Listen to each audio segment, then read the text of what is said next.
Hello everyone, my name is Rishikesh Nare and we welcome you to our special series, The Economic Times Cutting Chair Stories. It's an initiative by ETH. The key to cutting chair conversation is to have a good discussion around the areas of your early life, education to grooming, training, business sense, skill augmentation to work-life balance. And before we begin, let me set the context right. Okay, it's a candid conversation series where we take you through the inspirational journeys of influential people. You all have seen these personalities in the corporate world, but we are taking them away from the boardroom drama to have some fun chat around their personal life. And today we have with us Mr. Ashraf Biran, founder and director, Wellness Forever Medicare Limited. Now let's move to another segment where we have another tech expert with us, Mr. Aditya Agarwal, who is the head of large enterprise business, Lenovo India. Hi, Aditya. Hi, Ashraf.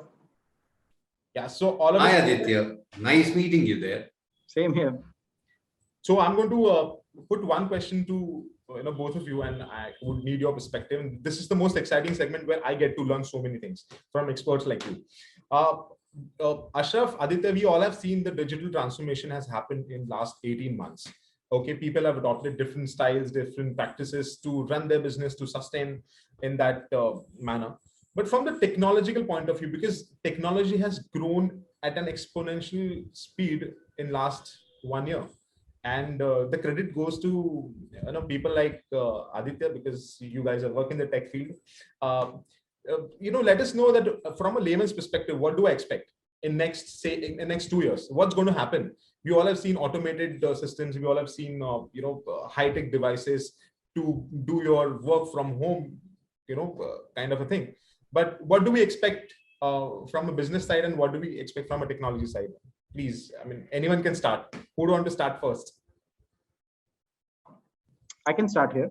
I think Aditya, you can start.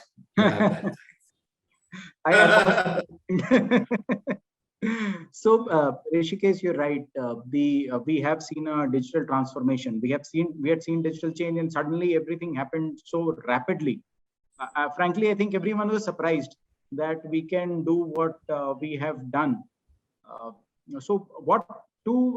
Going forward, this transformation is here to stay, because most people have realized that digital is the way to go, to be prepared for future also, as well as the gains that they have seen this time.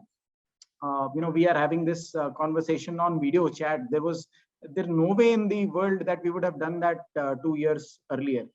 Now, what we see is that this is definitely going to happen.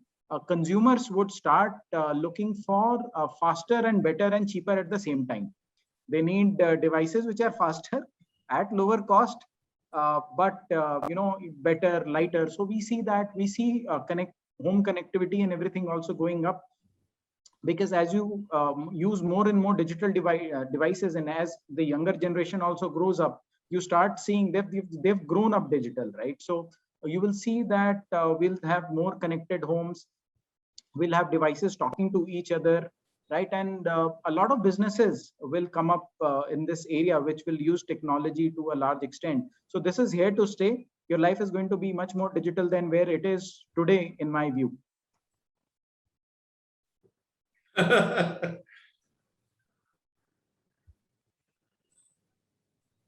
Ashraf, your perspective on that? Yeah, I mean, I couldn't agree more with Aditya on this. And I personally feel that a couple of years back, I'll just give you a quote. We were attending the Gartner Conference of Technology, in Goa. And there, they made a statement which was very, very iconic. They said earlier people used to say that digitization is a part of business. We are saying as we go forward, digitization is the business. Well, at that time, the realization was slow to happen to me. But if you go to see today, digitization is the business. So any company which is not digitizing, which is not adopting the new technologies, which is not going full breakneck speed into digitizing and technology, will be laggards. There is no business, I think, which will be able to sustain itself in the long run if you don't have digital thinking. And I personally feel digitization is the biggest boon to mankind. And the things we can actually do with digitization is phenomenal. It has really helped us to grow. It has really helped us to streamline so many things in operation. And as we go forward, I'll only use one word, which yesterday I was sharing with the team, which is building and improvising an app, the tech team, which is improvising an app. I told them that the possibilities of digitizing and improving an app is limitless. It is limitless. Whatever you want, you can actually have in this era of digitization. And we are so fortunate and lucky to be born in such a era where we can see this thing happening in front of us. Because I remember myself, I come from an era where I had to speak to some relative in the US. We used to book a trunk call in the morning. The trunk call used to get connected somewhere at midnight. And by the time we were trying to speak, half of the time the conversation was not audible. So I have seen that. So you can understand what I feel now when I connect to somebody in the US and in a split of a second, I'm able to have a conversation. I think what bigger blessings can you have? So going forward, I think it's a brilliant addition to our life. And everything, all walks of your life, as you go forward, let it be business, personal, emotional, everything is going to be touched by digitization. Very, very happy to be in this space. And I love to experiment anything in digital. I'm very happy to experiment. It really gives me an adrenaline push to see how I can digitize anything in my workflow or in my personal life. Just imagine how apps have made your life easy. Definitely, they have made Zomato richer, but it has also made a lot of things easy for you, right? So I love digitization. I believe in that. That's it.